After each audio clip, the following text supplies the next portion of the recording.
नमस्कार, स्वागत है आपका यू न्यूज में। मैं हूं आपके साथ शिवानी। चले रुक करते हैं आज की बड़ी खबरों पर। कभी खुद से पूछे कि हम चाहते क्या हैं? अमीर हो या गरीब हो, पढ़ा लिखा हो या अनपढ़ हो, हम सब लोग केवल सुख चाहते हैं। एक ऐसा सुख जो कभी खत्म ना हो। पर ये मिलेगा कहां? क्या पैसे से मिलेगा? क्या बाजार में खरीदारी करने से मिलेगा? क्या किसी व्यक्ति से मिल जाएगा? क्या कुछ खा पी लेने से मिल जाएगा? कहीं जाने से मिल जाएगा? कभी नहीं, असंभव है। संसार के भीतर जो भी सुख मिलेगा वो कभी स्थायी नहीं रहेगा। स्थायी सुख बाहर नहीं है, स्थायी सुख हमारे अपने भीतर है। पर विडंबना ये है कि हम भीतर जाना ही नहीं चाहते। भीतर हम खुद से जाकर मिलना ही नहीं चाहते। हम दुनिया की चकाचौंध में उलझे हुए रहना चाहते हैं। और शायद इसलिए भी क्योंकि आज तक हमें कोई बताने की कोशिश नहीं किया कि बाहर की दुनिया के अलावा भीतर भी तुम्हारी एक दुनिया है जहां केवल और केवल सुख है। एक ऐसा सुख जिसका एक बार अनुभव कर लोगे तो कभी उससे वंचित नहीं रहोगे। वो सुख तुम्हारे जीवन से गायब नहीं होगा। यकीन मानिए, बाहर जो आप चाहते हैं उसे हासिल करने के लिए कोशिश कीजिए, लेकिन वक्त निकाल करके स्वयं से जुड़ने, स्वयं को जानने की कोशिश भी आरंभ करिए। संसार के ये समस्त वैभव, ऐश्वर्य, संपत्ति सब एक दिन नष्ट हो जाएंगे। नष्ट नहीं भी हुए तो इनको इकट्ठा करने वाला नष्ट हो जाएगा दैहिक रूप से। जब वो अपने शरीर की यात्रा को पूरी करेगा तो संसार के विषय वस्तुओं को अपने साथ लेकर नहीं जाएगा। ये बात हम सब जानते हैं, लेकिन फिर भी 99 के चक्कर में हम सब उलझे हुए हैं।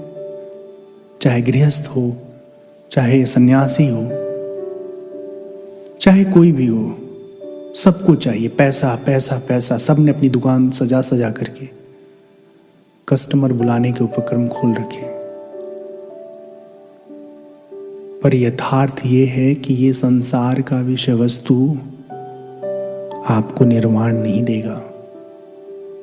निर्वाण देगा तो आपका अपना अंतर मन का मेल, आपकी अंतर यात्रा, आपका अपना आत्म साक्षात्कार।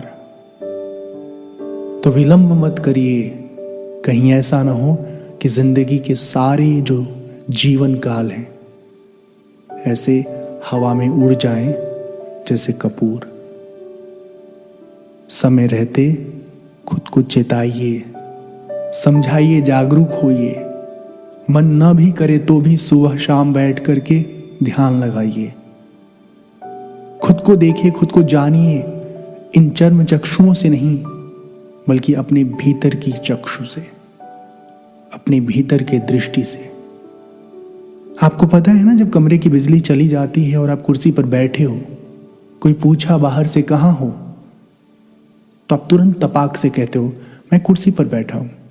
बिजली तो नहीं है, प्रकाश भी नहीं है, फिर कैसे जाने खुद को कहां हो? आसानी से आप जान लेते हो, क्योंकि स्वयं को देखने के लिए ना आंख की जरूरत है ना प्रकाश की जरूरत है। और यही कारण है कि हमको कहा जाता है स्वयं प्रकाश। हम खुद से ही खुद को जानते हैं।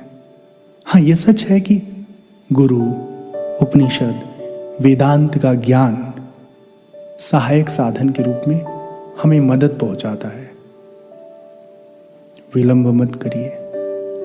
मेरी बात को अपने जीवन में शामिल करिए, अभ्यास आरंभ करिए।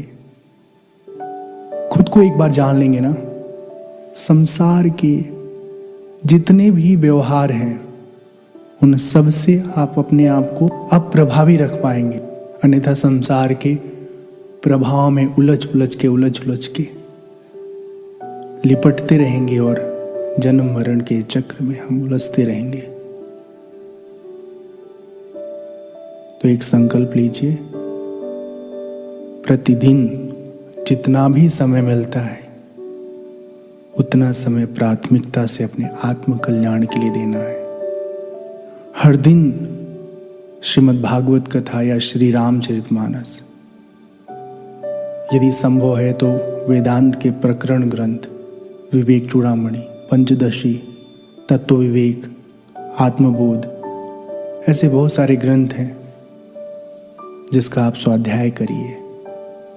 कहीं शंका हो उसके समाधान के लिए हमसे या अपने आसपास जो भी समझदार लोग हैं उनसे सवाल करिए, उनसे पूछिए और अपने आप को जानने की कोशिश में स्वयं को संलग्न करिए। उम्मीद है मेरी बातों से आपको प्रेरणा मिलेगी। हम नहीं चाहते कि आप हमारे पीछे चलें, हम सिर्फ ये चाहते हैं कि आप जहां हैं वहां से आगे बढ़ें।